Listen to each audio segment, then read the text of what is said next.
नमस्कार दोस्तों, मेरा नाम है विकास और स्वागत है आपका हमारे YouTube प्लेटफॉर्म पॉलिटी पाठशाला पर। आज हम जिस मुद्दे पर बात करने वाले हैं वो किसी स्कूली सिलेबस से डायरेक्ट कनेक्टेड तो नहीं है, पर हाँ, भारत का नागरिक होने के नाते हर व्यक्ति से जुड़ा है और ज़रूरी भी है। हम जानते हैं कि भारत का अपना सबसे विस्तृत लिखित संविधान है, जिसे अप्रत्यक्ष तौर पर देश की जनता ने ही बनाया। संविधान बनकर तो 26 नवंबर 1949 को तैयार हुआ, परंतु उसे लागू करने की तारीख सर्वसम्मति से 26 जनवरी 1950 तय की गई। तो सवाल ये आता है कि संविधान 26 जनवरी 1950 को ही लागू क्यों हुआ? इसके जवाब की जड़ें जुड़ी हैं इतिहास में 1920 के दशक में और लंबे स्वतंत्रता आंदोलनों में। 26 जनवरी का इतिहास आरंभ होता है 26 जनवरी 1930 से, जब पहली बार देश में स्वतंत्रता दिवस मनाया गया। कांग्रेस का सालाना अधिवेशन जो दिसंबर 1929 लाहौर में आयोजित हुआ, जिसे लाहौर अधिवेशन के नाम से भी जाना जाता है, उस अधिवेशन में पहली बार देश ने अंग्रेजों से पूर्ण स्वराज की मांग की और तय किया कि भारत अगले साल यानी कि जनवरी 1930 से अपना स्वतंत्रता दिवस मनाएगा। भारतीयों द्वारा पूर्ण स्वराज की मांग भारत की आज़ादी की लड़ाई में मील का पत्थर साबित हुई।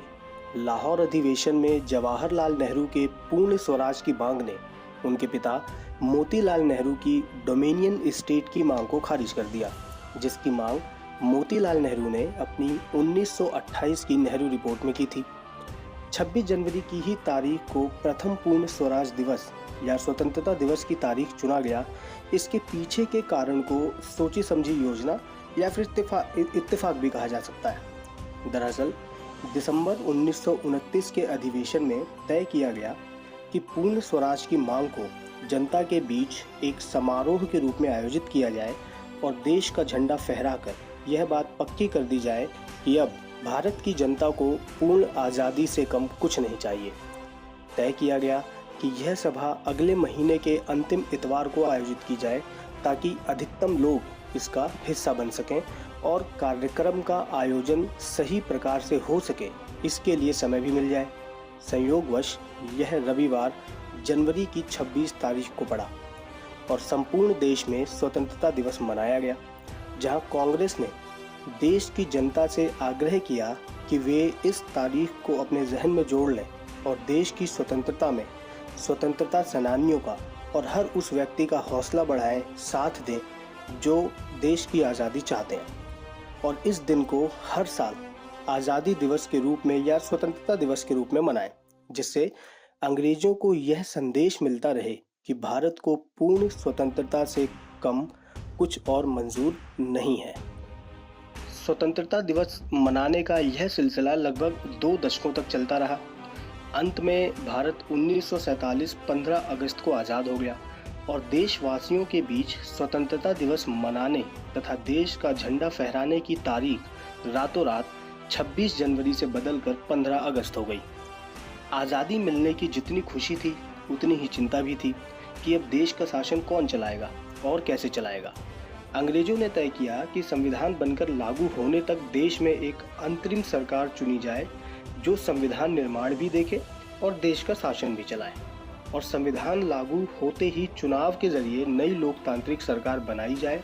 और यह बात भी तय की गई कि जब तक संविधान लागू नहीं होता तब तक ब्रिटिश गवर्नर अप्रत्यक्ष रूप से शासन की देखरेख करेंगे और संविधान लागू होते ही पूर्णतः सभी ब्रिटिशर्स भारत छोड़कर अपने देश लौट जाएंगे। फलतः 2 साल 11 महीने 18 दिनों के बाद 26 नवंबर 1949 को विश्व का सबसे विस्तृत वह लिखित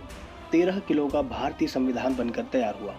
परंतु लागू नहीं किया गया क्योंकि इसे लागू कर भारत एक रिपब्लिक या गणतंत्र राष्ट्र बनाने की तारीख अभी आना बाकी थी। आज़ाद भारत की अंतरिम सरकार नहीं चाहती थी कि 26 जनवरी का दिन, जिसे 1930 में प्रथम स्वतंत्रता दिवस के रूप में मनाया गया है, वो यूं ही इतनी आसानी से 15 अगस्त की परछाई में इतिहास से फिर गायब हो जाए या फिर मिट जाए। अंततः 26 जनवरी को इतिहास के पन्नों में जीवित रखने के लिए और आने वाली पीढ़ियों को इस दिन का महत्व याद दिलाने के लिए इस तारीख को एक अहम और नई पहचान देने के लिए तय किया गया कि भारत का संविधान 3 महीने बाद 26 जनवरी 1950 को लागू किया जाएगा। इस तरह संविधान बनाने वाले 299 सदस्यों में से 284 सदस्यों के हस्ताक्षर के साथ भारत का अपना संविधान 26 जनवरी 1950 को लागू हुआ